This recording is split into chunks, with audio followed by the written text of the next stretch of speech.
आज की क्लास में डेटा रिकवरी वाला कल वाला काम आगे बढ़ाते हैं।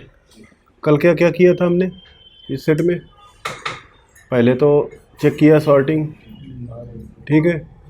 सीपीयू पे भी किसी ने काम कर रखा था, हाँ। सीपीयू निकाला, यूएफएस भी निकाल रखी थी, यूएफएस निकाला, रैम निकाला, सब कुछ क्लियर किया। फिर हमने चेक किया वीपीएच के वीबैट सिस्टम के वोल्टेज बन रहे थे, तो मतलब चार्जिंग आईसी सही थी, ठीक। फिर हमने बग चेक किया, तो बग में कुछ बग बन रही थी और कुछ में फ्लैक्चुएशन था। तो फर्स्ट टाइम क्या था कि जब फर्स्ट टाइम चेक कर रहे थे तो हमने क्या किया कि जब चेक किया तो इसमें था कि आपका जो बग है वो बन ही नहीं रहा था। इस चक्कर में हमें सीपीयू निकालना पड़ा। सीपीयू निकाल के फिर बग चेक किया तो कुछ बग बन रही थी लेकिन प्रॉपर वोल्टेज नहीं आ रहे थे, ठीक। तो देखा तो एक जगह पर एक्स्ट्रा सोल्डर लगा हुआ था, वो हटाया तो बग बन गई, पर एक लाइन फिर भी शॉर्ट बता रही थी। तो ये डाउट गया कि कहीं सीपीयू तो नहीं शॉर्ट, ठीक है। फिर भी सीपीयू निकाला था, फ्रेश था, जिसने भी काम किया हो सकता है कि उसने ओवरहीट कर दिया हो। मन में आया कि सीपीयू ख़राब है, पर नहीं था। एक ये भी लगा कि हो सकता है कि हो सकता है ना हो। हमने क्या किया, पावर आईसी निकाला, देखा लाइन क्लियर है, कोई शॉर्टिंग नहीं। दूसरी पावर लगाई, सारे बग स्टेबल हो गए, बन गए फर्स्ट क्लास, ठीक है। तो कल के बाद से पेंडिंग पड़ा है, क्लासें ओवर हो गई। अब आज देखते हैं कि आगे क्या क्या होना है इसमें, ठीक है। तो अब देखते हैं इसकी बूटिंग, ठीक। तो सबसे पहले अपना डीसी मशीन चालू करेंगे। डीसी मशीन में डीसी मशीन का सॉफ्टवेयर खोला, यहाँ पर जो भी उसका पोर्ट है सेलेक्ट करके एंटर किया, वोल्टेज की रेंज सेट किया। वोल्टेज हमको चाहिए कितना, 4.2 वोल्ट ना। तो हम यहाँ पर मैनुअली सेट कर लेते हैं 4.2 वोल्ट, एम्पियर 2.5, ठीक है। सेट हो गया, डीसी ऑन कर देंगे। ऑन किया, अब इसके बाद क्या करेंगे, डायरेक्ट केबल लगाया,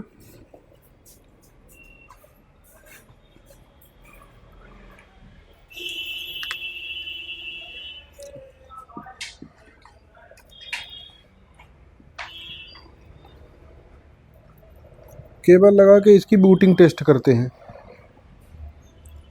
बूटिंग में क्या आता है, ठीक है। जैसे देखिए केबल लगाया तो अभी भी ये कुछ शॉर्टिंग बता रहा है, ठीक है, ऑटो एम्पियर कंज्यूम कर रहा है, ठीक है। तो ये डायरेक्ट एम्पियर कंज्यूम कर रहा है, ठीक है। देखते हैं शॉर्टिंग कहाँ पर है, ये क्या है। कल तो शॉर्टिंग थी नहीं, रखे रखे शॉर्टिंग आ गई क्या, वो देखते हैं, ठीक। तो सबसे पहले शॉर्टिंग चेक करने के लिए हम सबसे पहला जो है वीपीएच लाइन ही चेक करते हैं, ठीक है। वीबैट सिस्टम सैमसंग में होता है, वीबैट सिस वीपीएच तो शॉर्ट नहीं है, ठीक है। फिर शॉर्ट क्या हो सकता है,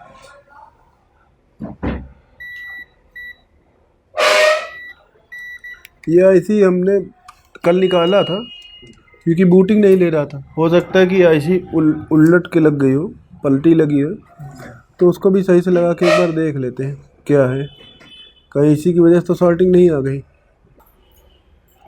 ठीक है। तो यहाँ पर ये आईसी लगी है, इस आईसी को बोलते हैं क्लॉक डिस्ट्रीब्यूटर। मतलब ये क्रिस्टल से क्लॉक के सिग्नल लेता है और इसको डिस्ट्रीब्यूट करता है, ठीक है। तो इसको हटा के एक बार चेक कर लेते हैं कि शॉर्टिंग है क्या, क्योंकि कल हमको इस आईसी पर भी थोड़ा सा डाउट हुआ था, तो इस वजह से हमने निकाला, फिर टाइम ही नहीं मिल पाया।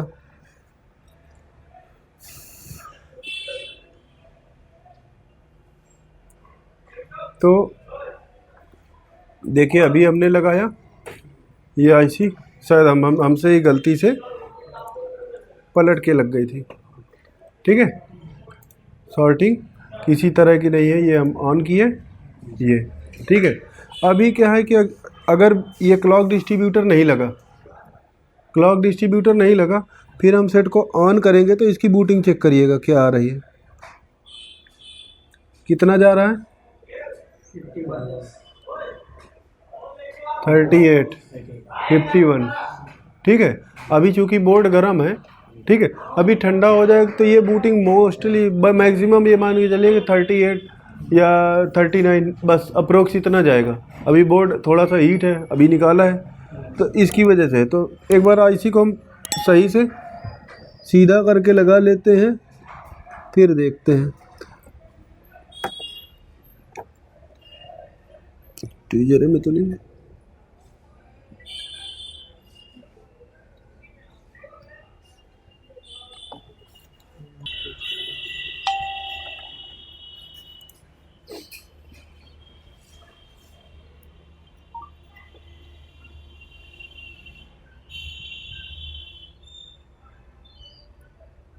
तो एक बार सिमेटिक में देख लेते हैं इसका, ठीक है, कि क्या है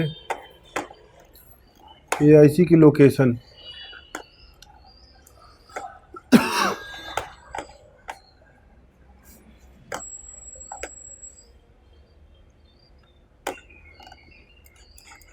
तो ये लगा आपका क्लॉक डिस्ट्रीब्यूटर यहाँ पर U2020। ठीक है, हमने उल्टा ही लगा दिया था, हमने गाइड मार्क इधर लगा दिया था।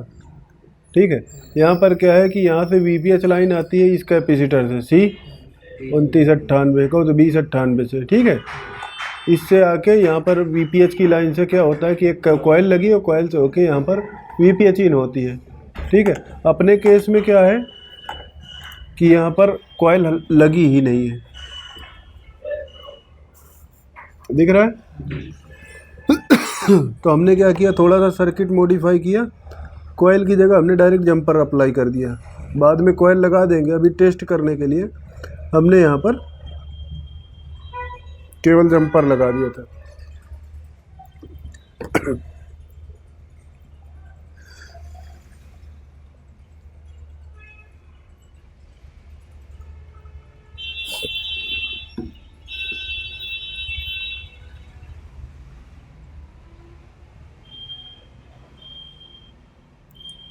आईसी का गाइड मार्क देख के हम आईसी के गाइड मार्क के अनुसार आईसी लगा देते हैं। ठीक है, अभी ये देखिए,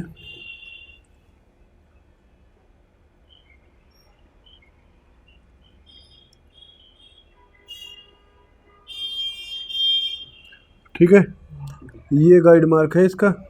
ठीक, ये इधर दिख रहा है, तो गाइड मार्क के अनुसार हमने लगा दिया। अब एक बार चेक कर लेते हैं कि इसमें क्लॉक आईसी क्लॉक डिस्ट्रीब्यूटर लगाने के बाद कुछ फ़र्क पड़ा क्या। ठीक है, दिख रहा गाइड मार्क।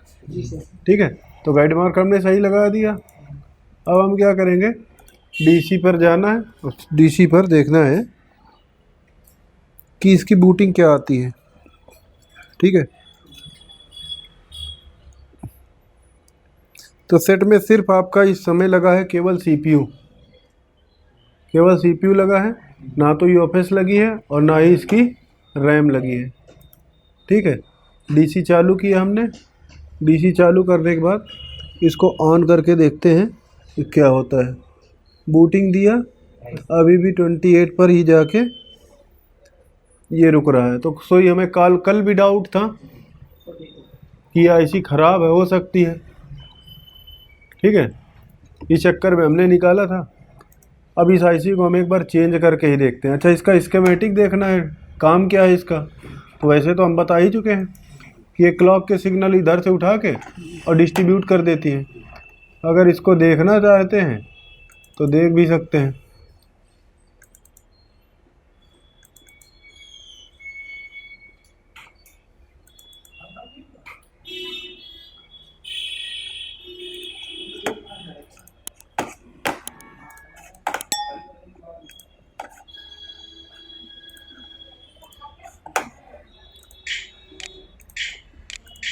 U2020 हमने डायरेक्ट आईसी का पार्ट कोड डाला और सर्च कर लिया। ठीक है, अब ये U2020 दो जगह दिखा रहा है, एक तो लेआउट में है और दूसरा आपका यहाँ पर सिमेटिक में। ये आ गया U2020। अब इसमें क्या है कि देखिए, ये आपका कैपेसिटर था, ठीक है, 2098। यहाँ से निकलने के बाद एक कॉइल लगी है, कॉइल से वी बैट इन हुआ। अब यहाँ पर वी बैट क्या है कि वी बैट _SYS, ठीक है। तो मतलब ये VPH वाली लाइन इन हुई, ठीक। एक पिन ग्राउंड है, ठीक है। ये आपका क्लॉक का जो है मेन क्लॉक यहाँ से इन हो रहा है, ठीक है। तो ये 26 मेगाहर्ट्ज़ का इसका क्रिस्टल लगा हुआ है, ठीक है। ये क्लॉक यहाँ से इन होता है, ठीक है। इन होने के बाद क्या होएगा कि यहाँ पर एक कैपेसिटर इन्होंने दिया है VLDO करके, ठीक है। और ये कैपेसिटर को यहाँ से ग्राउंड कर दिया है 2097, ठीक है। 2097 की हम लोकेशन, सॉरी,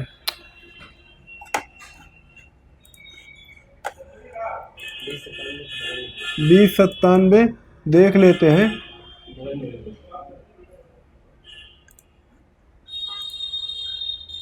ये है, ठीक है। लगा है या नहीं लगा, ठीक है। हमको जब इस रिपेयरिंग पे आना है तो एक एक पॉइंट को कायदे से कवर करके चलना है, तब जाके हम प्रॉपर कोई काम कर पाएंगे, ठीक है।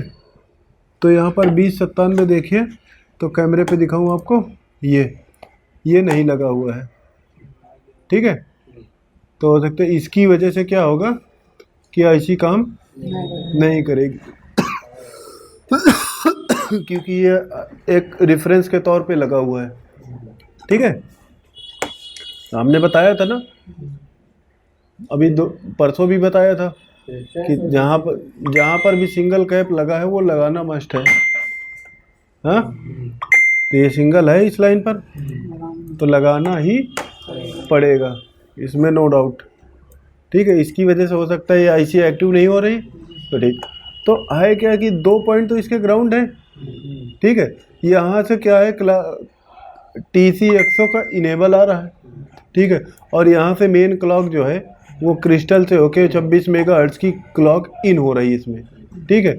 और आउट हो रही है, देखिए CLK आउट 1, ठीक है।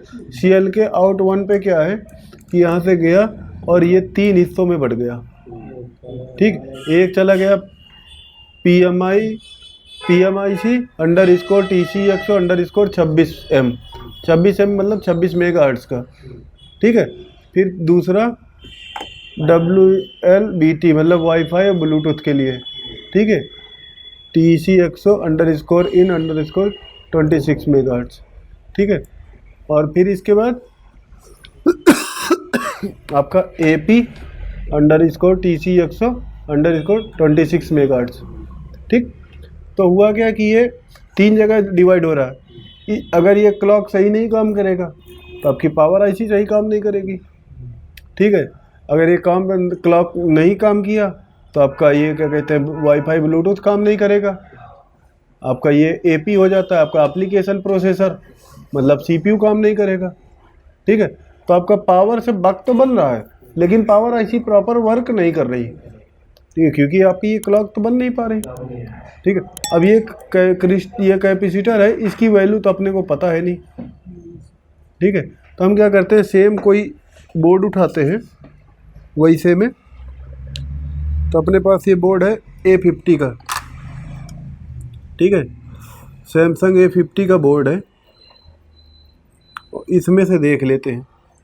तो इसके लिए हमको सैमसंग A50 का स्कीमेटिक डाउनलोड करना पड़ेगा, है ना।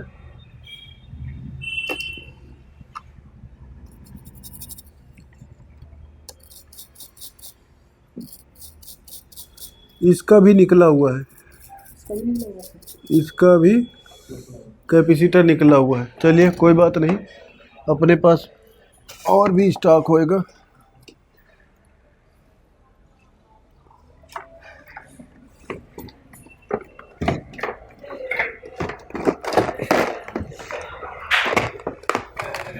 यहाँ से सैमसंग का बोर्ड देख लेते हैं किसी में।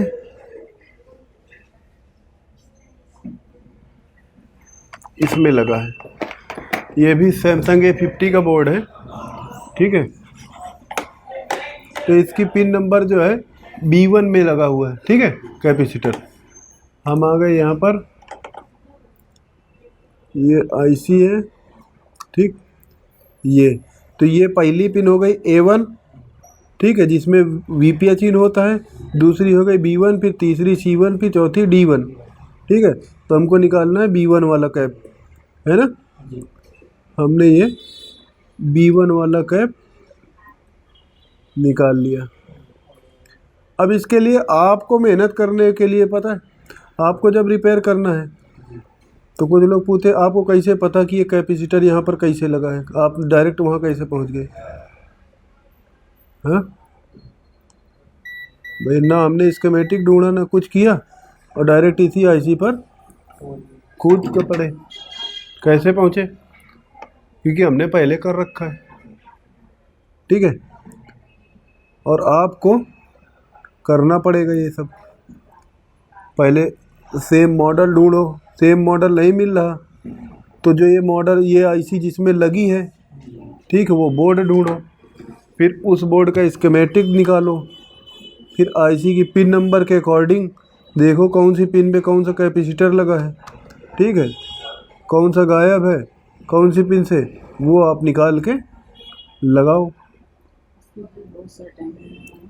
टाइम तो लगेगा, धीरे धीरे करके आपका भी माइंड में सेट हो जाएगी। नहीं, ये मॉडल में ये IC लगती है और इसी के में ये कंपोनेंट है, काम खत्म। तो धीरे धीरे आपका ये सब क्लियर होगा। अब देख लेते हैं, हो सकता है कैपेसिटर की वजह से ये IC काम ना कर रही हो।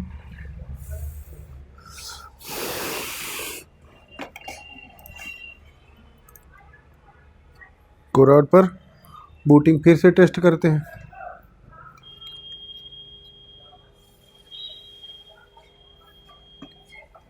DC ऑन किया, ये ठीक, ऑन करने के बाद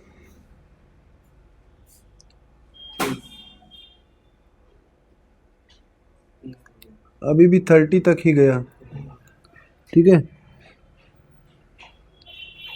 अभी भी ये 29 43 तक गया केवल, ठीक है। तो अभी भी डाउट है।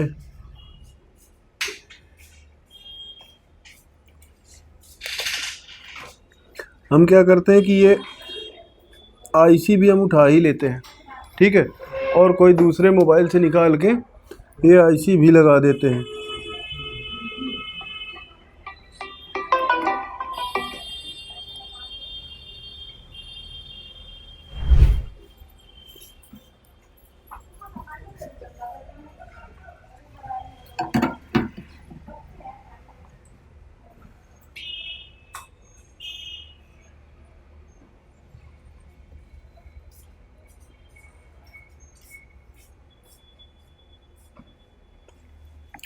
देखते हैं किसी स्क्रैप बोर्ड में IC लगी है, इसकी निकली हुई है।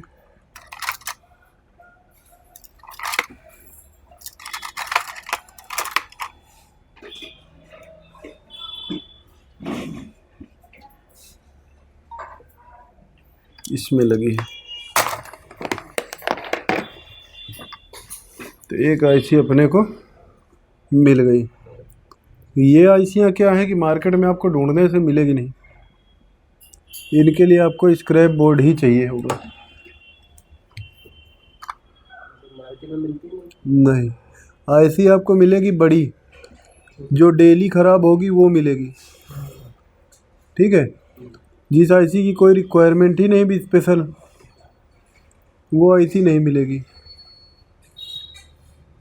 कोई भी IC है आपकी मार्केट में, ये है कि अगर उसकी डेली कंप्लेन आने लगी तो वो या तो स्क्रैप से निकल के बिकने लगेगी, ठीक है, या फिर नहीं बिकने लगेगी।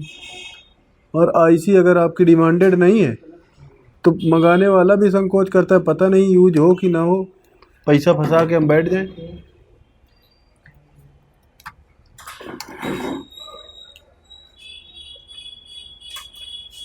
तो भैया आईसी तो मिल गई, अब लगा के देखते हैं। अब अगर इससे नहीं हुआ तो फिर हम ये मान लेंगे कि या तो नहीं, पावर तो बक बना रही ना, वोल्टेज तो बराबर बना रही है।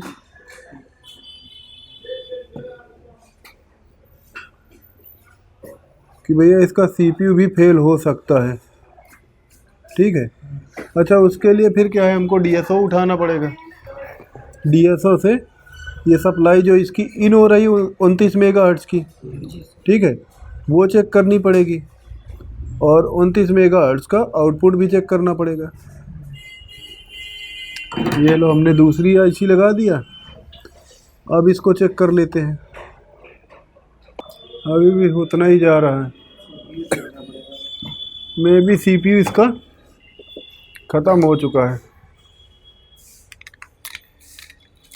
फिर भी अभी हम हार नहीं मानेंगे, लास्ट दम तक चलेंगे कि इनको बचा लें, कस्टमर का डेटा दे दें।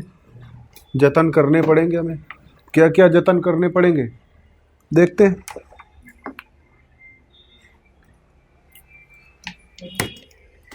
बड़ी समस्या, चलो कोरान हटा देते थोड़ी देर के लिए।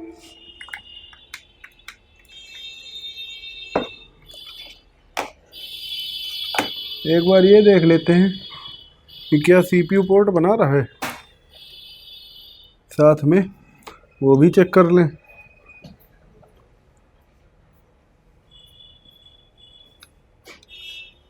तो सीपीयू तो पोर्ट बनाने से रहे नहीं। ठीक, ओके। अब देख लेते हैं कि यहाँ से जो क्लॉक के सिग्नल निकल रहे हैं, हाँ, वो सिग्नल काम कर रहे हैं कि नहीं कर रहे हैं।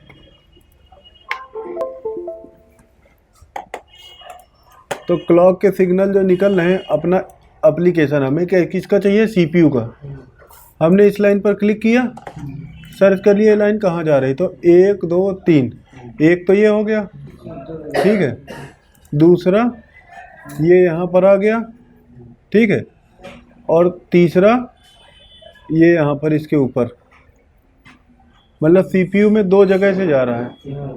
ठीक है, एक जा रहा है C4012 से इन हो रहा है, जो कि सीपीयू की अंदर की पिन है, उसका नंबर है AH1, ठीक है, और पिन की डिटेल जो है वो है TC100_USB, ठीक है। और जो दूसरा है वो 4011 C4011 से जा रहा है, पिन नंबर N29 से, उसमें डायरेक्ट है TC100, ठीक है। 2 लाइनें हैं। अब इन दोनों लाइनों पे अपने को क्लॉक के सिग्नल मिलने चाहिए, ठीक, 4011 और 4012 पर। तो C4011 और C4012 हम देख लेते हैं कहाँ पर है। इसको सर्च किया, यहाँ पर लगा हुआ है, ये MMC के कोने पे, ठीक।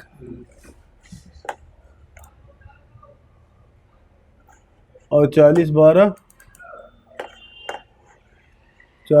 सर्च करके देख लेते हैं। तो ये लगा है सीपीयू पर इधर, तो मतलब एक यूएफएस के कोने पर लगा है और एक सीपीयू पे। अब देखते हैं कि यूएफएस वाला लगा है या नहीं लगा है, ठीक है। तो यूएफएस के कोने पे ये लगा हुआ है कैपेसिटर, ठीक, लगा है ना, ये दिख रहा है, ये, ठीक। अब इसके बाद जो अपना है सीपीयू के साइड में, ठीक है, तो सीपीयू के साइड में ये लगा है, ठीक है।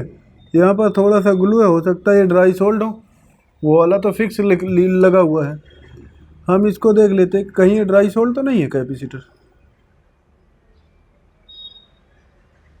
तो इसको एक बार अच्छे से सोल्ड करके देख लेते हैं। तो ऐसा ड्राई सोल्ड वाला तो कोई मैटर है नहीं यहाँ पर।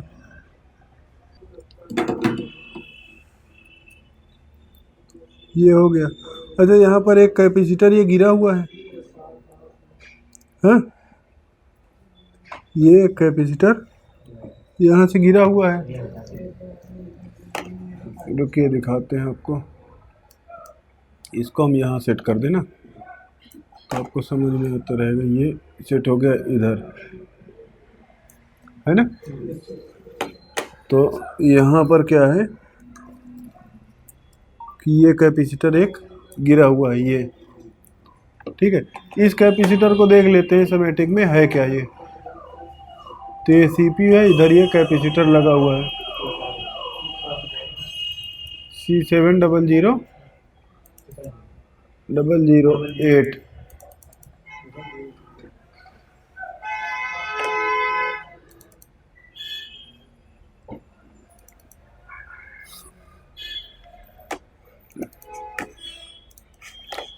कभी कभी टाइप नहीं होता तो C7008, ठीक है।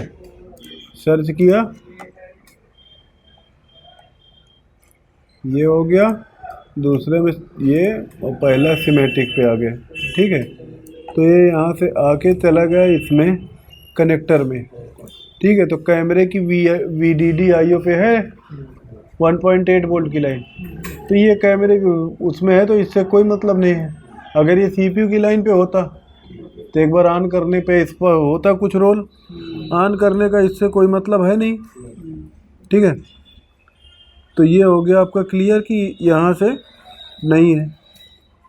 एक बार इस कैपेसिटर को भी हम सोल्ड करके देख लें। फिलहाल तो इसकी सोल्डिंग अच्छी है, ठीक है। थोड़ा सा इसको भी हल्का सा हिला के देखे ले रहे हैं कि कहीं ड्राई सोल्ड का शिकार तो ये भी नहीं हो गए। हालांकि काम जिनने किया था उनने कायदे से काम कर रखा है,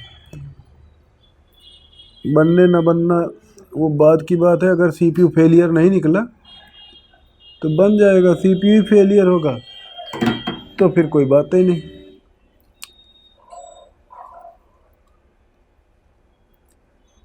फिर तुम कस्टमर से यही कहेंगे आई एम सॉरी हम बचा नहीं सके, आप 2 मिनट पहले लाए होते तो हम कोशिश कर सकते थे, है।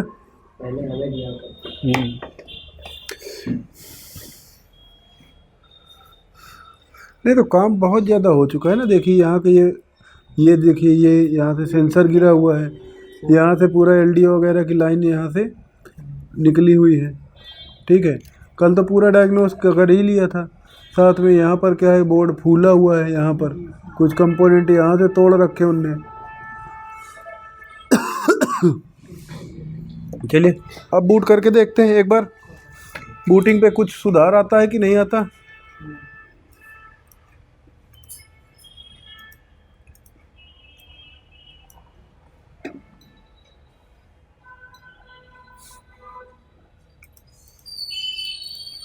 ये क्या हो गया, लगा है केबल, कौन सी लगी, लगा है।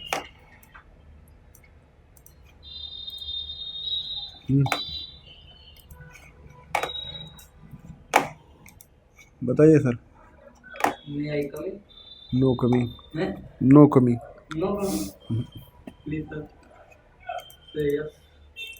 थोड़ी देर ऑफिस में बैठो फिर बताता हूँ। यहाँ पर वोल्टेज सेट कर लेंगे कितना, 4.20।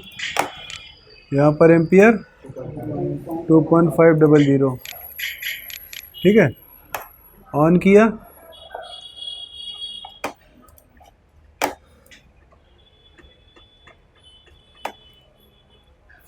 अब देखिएगा, बताइए।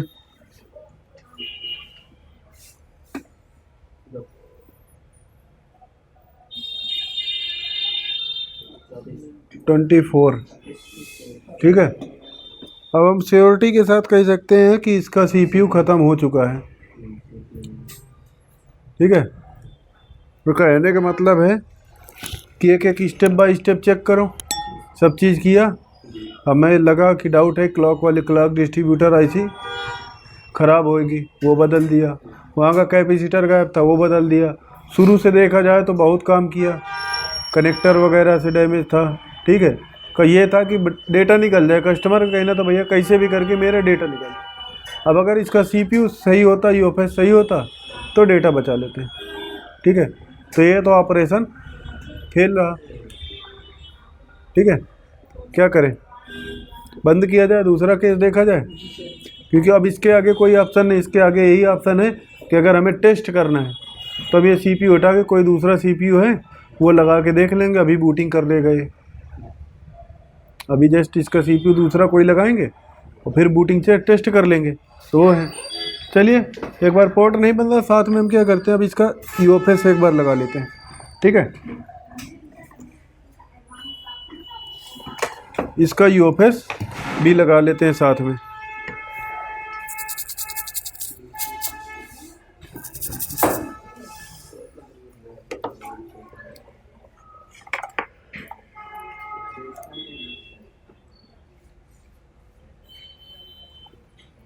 ये है, अब यूएफएस लगाने के लिए आपको ये पॉइंट है, ये गाइड मार्क इधर होएगा। ठीक है, अब अभी वो वाला मीटर होता मेरे पास तो क्लॉक चेक हो जाता, या तो डीएसओ नीचे से उठा के लाएं। ठीक है, पर ये श्योर है कि यहाँ से क्लॉक के सिग्नल तो बन गए। ठीक,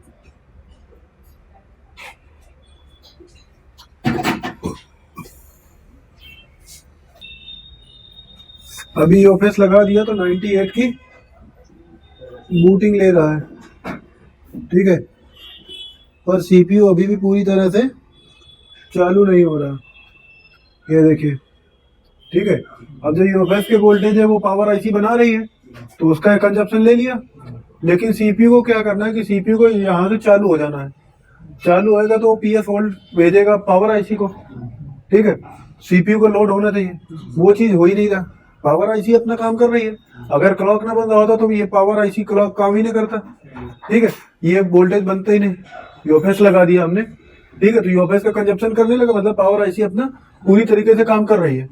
अगर पावर आईसी काम ना करती तो वही 30-40 की बूटिंग जाता, खत्म, उतने में जीरो हो जाता, मतलब कि क्लॉक बन रहे हैं पावर आईसी के। अब जो क्लॉक दिक्कत कर रहा है वो आपका दिक्कत कर रहा है कि क्लॉक सीपीयू में तो जा रहा है, लेकिन सीपीयू कहीं ना कहीं ओवर हीटेड है और डैमेज हो चुका है। ठीक है, 72 की बूटिंग ले रहा है, तो ये मिशन अनसक्सेसफुल रहा। बधाई हो, ताली बजाइए। ठीक है, इतनी मेहनत करने के बाद भी रिजल्ट जीरो, पर हमको रिजल्ट जीरो से कोई लेना देना नहीं है। बन जाता तो कस्टमर का डेटा निकल जाता, 4 पैसे अपने को मिल जाते, वो अलग मुद्दा था। ये बने या ना बने, इससे आपको ज्ञान मिला कुछ, हाँ, कि हाँ क्लॉक भी जरूरी है। जैसे सुबह अमित तुम्हारे वाले सेट में था, ठीक है, क्रिस्टल काम नहीं कर रहा था तो PS वोल्ट नहीं बन रहा था। ठीक है, सुबह भी यही कहानी थी कि क्लॉक कितना जरूरी है। ठीक, अगर क्लॉक जरूरी नहीं है तो फिर तो वो कोई वही नहीं था, कोई मतलब आजकल जो उसमें चल रहा है ट्रेंडिंग में डीएसओ। ठीक है, तो पूरा जो डीएसओ का काम है वो आपका सिर्फ क्लॉक वाला काम है कि आप क्लॉक और डेटा के सिग्नल हिट चेक करते हैं। ठीक है, और उसी के अकॉर्डिंग आप फॉल्ट फाइंड कर पाते हैं।